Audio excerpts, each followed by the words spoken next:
Texas's newest amusement park at the Circuit of Americas will open a new thrill ride this year, and it's already getting attention after a teenager died on a ride in Florida from the same manufacturer. This week on Inside the Investigation, investigative reporter Matt Grant explains the legal effort to stop the ride from operating. Welcome to Inside the Investigation. I'm your host, Kelly Wiley, and I'm joined by my fellow investigator, Matt Grant. Thanks for coming in. Thanks always for having me. Well, Matt, there's so much to unpack with this story, but let's start with this new thrill ride at the Circuit of Americas. What does it look like? Why is it already getting this attention? So as you kind of talked about in the beginning, Circuit of the Americas is building a new theme park. It's called Codaland. We don't know when it's going to open, but it's going to be sometime this year, and they say there will be, 30 plus attractions and rides for people of all ages, thrill rides. And one of the thrill rides that is currently being built right now is a drop tower. It will be 218 feet tall. We know that from FAA records. And we know through import records that we obtained that it's being manufactured by a company called Funtime Handels. This is a company that's based out of Austria, and it's already generating some controversy. Back in 2022, there was a 14-year-old named Tyree Sampson, and he was visiting Orlando, Florida, and he rode a free fall drop tower attraction at a place called Icon Park. And that tower was manufactured by Funtime Handels, the same company that's making the ride in Austin. Tyree was killed on that ride. It was later determined that the ride operators had adjusted improperly 2 seats to accommodate larger riders. The ride had a weight limit. Sampson weighed 383 pounds, which was about 100 pounds more than what should have been allowed for that ride. The ride operator settled out of court. They were sued. They were also fined by the state, and the ride was dismantled. Funtime was also sued. They did not show up to court, and a jury found that they were, quote, negligent in the manufacturing, design, construction, and supervision of the drop tower ride in Orlando. They were ordered to pay the Sampson family $310 million in December of 2024, and as of today, they've yet to pay the family anything. They've yet to pay them a dime? Nothing. So you've got this family that they've lost their 14-year-old. They've gone through this entire court process, and one of the main agents or groups that they're trying to hold accountable doesn't show up at all and has not paid them this money. You were able to talk to the mother of this young kid. What did she have to say about all of this? Well, we worked with our NBC affiliate in Orlando, West TV. They interviewed Sampson's mother, Nakia Dodd. She lives in Missouri. And they told her what we found through import records. And, she's really hurt and angry by Codaland's decision just to work with Funtime. She called it a slap in the face, and she said it felt like she was being slapped over and over and over again. So she's really hurt by it, and the family right now is trying to take and explore legal options to prevent this ride from opening. So the mom says this is a slap in the face. She's exploring legal options to be able to stop the ride from operating here in Austin. What does CODA have to say about all this? It's fair to say that CODA pushed back pretty hard against this story and wanted to make it clear that their ride, while being manufactured by Funtime, is wholly different. They said that it will be incredibly fun and redundantly safe. That's their words. It will be meaningfully different in a number of ways from the Orlando ride in a comparison. For one, it will be half the size at 218 feet. The Orlando ride was more than 400.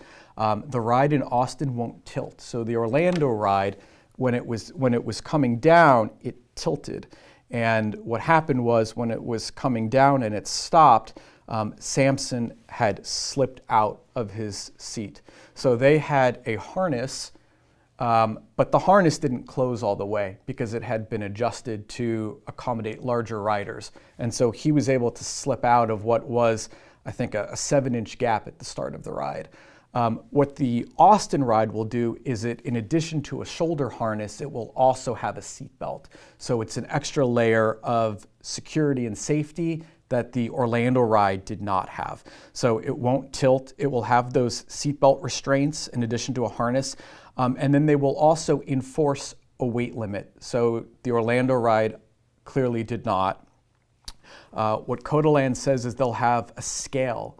And this is pretty rare. I don't know how many parks are doing this, but for permanently fixed thrill rides, like this will be, it's not very common. They will have a scale at the ride's entrance, and above it will be a red and a green light, and they will flash red or green. Green if you're clear to go, red if you're not.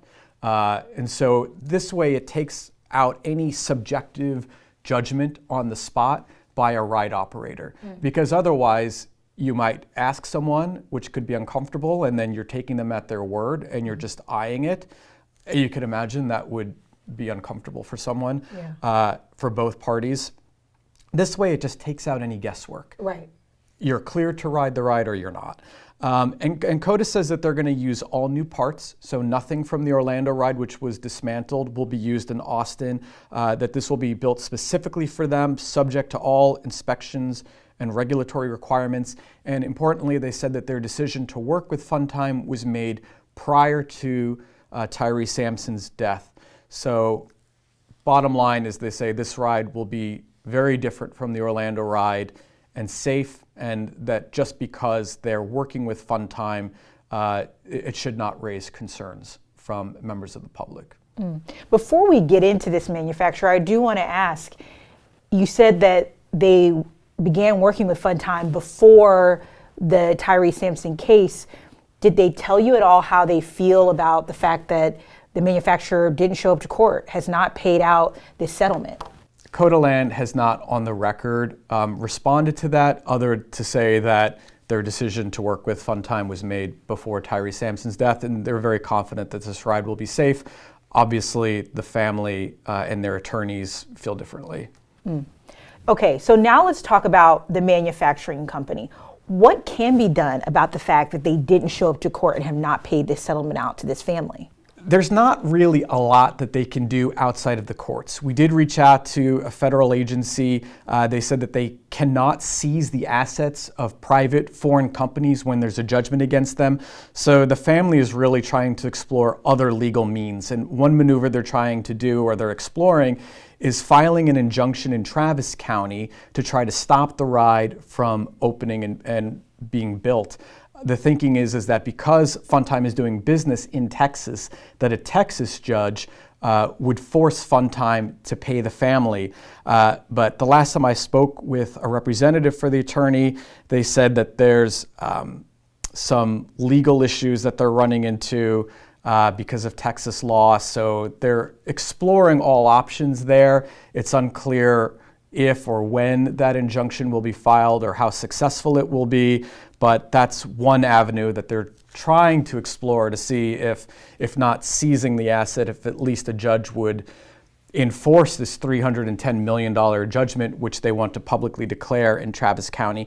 They're also reaching out to members of Congress. At least one, Congressman Maxwell Frost of Florida, is looking at potential legislation that would prevent foreign companies that owe money from doing business. And so that would specifically be, when a court orders a company to pay and they ignore that judgment and flout the rules, that it would prevent them from operating in the United States. And that's one avenue on a federal level, at least, that the family is trying to go to.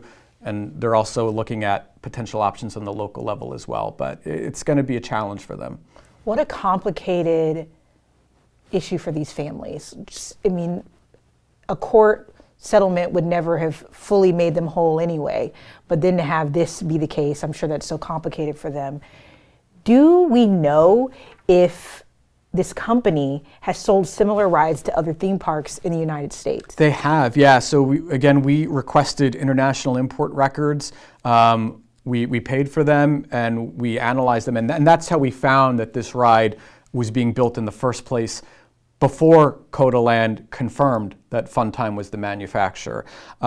And through the records, we were able to see exactly where Funtime is operating. So we found that they have manufactured rides used in 13 states and more than 25 locations. One of the locations is Dollywood in Tennessee.